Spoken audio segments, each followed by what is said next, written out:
दोस्तों नमस्कार। यह एक आरोपी का केस है जिसे रिटेंशन ऑफ प्लेसेंटा कहते हैं। और प्लेसेंटा क्यों होता है, तो ये सब विषय पे हम डिस्कस करेंगे। तो यदि गाय बच्चा देने के 12 घंटे बाद भी आवर नहीं गिराती है तो उसे रिटेंशन ऑफ प्लेसेंटा कहते हैं। इसमें जो फीटल मेम्ब्रेन होती है वो जो है मैटरनल कैरेंकल से सेपरेट नहीं हो पाती है और वो जो है वहाँ पे रहती है। तो इसे जो है हम जो है आरोपी कहते हैं। या तो सेपरेट हो चुका है और वो जो है उसको एक्सपेल आउट बाहर नहीं निकाल पाती है। तो ये दो कारण होते हैं।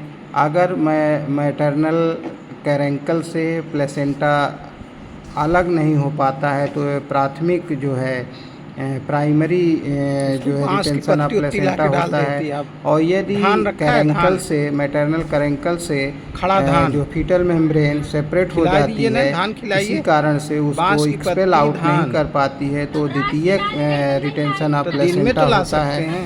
अब इसके कारण क्या है जिसके कारण ये स्थिति बनती है? तो इसमें जो है या तो यूट्राइन इनर्शिया हो जाए, एबार्सन गाय का हो जाए, या मल्टीपल बर्थ हो, या स्टिल बर्थ हो, या तो एडवांस एज में काऊ हो तो हो सकता है, और या तो सिजेरियन सेक्शन किया जाए, सिजेरियन के द्वारा डिलीवरी कराया जाए तो भी डिस्टोकिया का केस में भी रिटेंशन ऑफ प्लेसेंटा होता है। और पूरे गेस्टेशन न होने के पहले ही अगर बच्चा किसी कारण से दे देती है, काविंग हो जाती है तो भी होता है। और अक्सर सीजन का प्रभाव, जैसे समर में काविंग होती है तो उसमें भी रिटेंशन ऑफ प्लेसेंटा के चांसेज रहते हैं। फीमेल बच्चा देने की तुलना में मेल बच्चा देता है तो उसमें चांसेस ज़्यादा जो है रिटेंशन ऑफ प्लेसेंटा के होते हैं। हार्मोनल इम्बैलेंस भी एक बहुत बड़ा कारण होता है। और इंड्यूस्ड डिलीवरी PGF2 अल्फ़ा या डेक्सामिथासोन के साथ जब हम कराते हैं तो उसमें भी आरोपी होता है। Vitamin A deficiency, vitamin E deficiency या एक्सेस आयरन हो जाए तो भी रिटेंशन ऑफ प्लेसेंटा का केस हो जाता है। और इन्फेक्शियस किसी भी संक्रमण के द्वारा, जैसे ब्रूसेला है, मोल्ड्स है, विब्रियो है, इन सब के कारण भी आरोपी होता है। और प्लेसेंटाइटिस होता है तो उसके कारण भी रिटेंशन ऑफ प्लेसेंटा होता है। तो ये सारे कारण जो हैं रिटेंशन ऑफ प्लेसेंटा के। तो इसमें यहाँ पे हमारे पास जो वीडियो में दिख रहा है तो इसका जो फीटल मेम्ब्रेन है गिसलिंग है और कोटेड स्मेल नहीं है और इसमें कोई इन्फेक्शन नहीं है, हैंगिंग प्लेसेंटा है और नॉर्मल एपेटाइट है, इसमें खाना भी ये खा रही है और नॉर्मल पल्स है। और उसके बाद मिल्क यील्ड नॉर्मल है, प्लेसेंटा नॉर्मल ग्लिसनिंग कलर का है। तो इस तरह से इसमें नॉन इन्फेक्शन और लो ग्रेड इन्फेक्शन का आरोपी का केस है। इसको 2 लकड़ी की सहायता से जो भी हैंगिंग प्लेसेंटा था उसको बाहर निकाले हैं।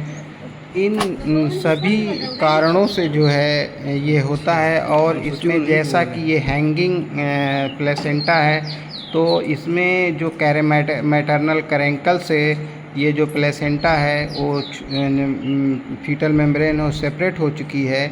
क्योंकि गाय वीक है, कमज़ोर है, कैल्शियम की डिफिशियंसी है तो इसके कारण ये एक्सपेल आउट नहीं कर पा रही। तो द्वितीय टाइप का इसमें आरोपी का केस है। इसके उपचार की बात हम अगर करें तो इसमें हम ऑक्सीटोसिन हम 75 से लेके 100 इंटरनेशनल आयु इंट्रामस्कुलर देते हैं। और इंडिजिनस प्रिपरेशन में जैसे कि लिक्विड आते हैं, यूट्रोटोन है, यूट्रोफिट है, या इन्वोलॉन है, या इक्सेबो या यूट्रीवाइव लिक्विड आता है तो इसमें 200 ml हम पहले दिन देते हैं लोडिंग डोज, उसके बाद 100 ml मेंटेनिंग डोज देते हैं। और उसके बाद मैनुअल रिमूवल ऑफ प्लेसेंटा अगर पॉसिबल है तो करें। वैसे इसको कॉन्ट्राइंडिकेटेड होता है क्योंकि कैरेंकल में इंजरी बहुत होती है, ब्लीडिंग होती है, इन्फेक्शन के चांसेस बहुत ज़्यादा रहते हैं। और इंट्रा यूट्राइन प्रिपरेशन जैसे लिक्सन आयु, लिनोवो आयु या मैट्रिकेयर आयु, ये प्रिपरेशन आते हैं, उसको भी इंट्रा यूट्राइन हम इन्फेक्शन को चेक करने के लिए देते हैं। और ब्रॉड स्पेक्ट्रम एंटीबायोटिक का उपयोग करें 3 से 5 दिन, और उसके बाद एपिड्यूरल एनास्थीसिया स्ट्रेनिंग को अवॉइड करें। एंटीहिस्टामिनिक इंजेक्शन दें, NSAID भी दें ताकि उसका जो स्वेलिंग है वो ख़त्म हो, पेन ख़त्म हो। और liver extract with B complex का इंजेक्शन और कैल्शियम बोरोग्लूकोनेट को जो कैल्शियम बोरोग्लूकोनेट इंट्रावीनस जो है हम देते हैं, तो उससे कैल्शियम की डिफिशियंसी भी पूरी होती है। उसके बाद विटामिन A और E जैसा कि कारण में हमने बताया है, तो उसको हम वाइटम H injection vitamin A D E H के साथ है, उसको 5 ml हम देते हैं। बहुत बहुत धन्यवाद। हमारे चैनल को लाइक करें, सब्सक्राइब करें और शेयर करें। बहुत बहुत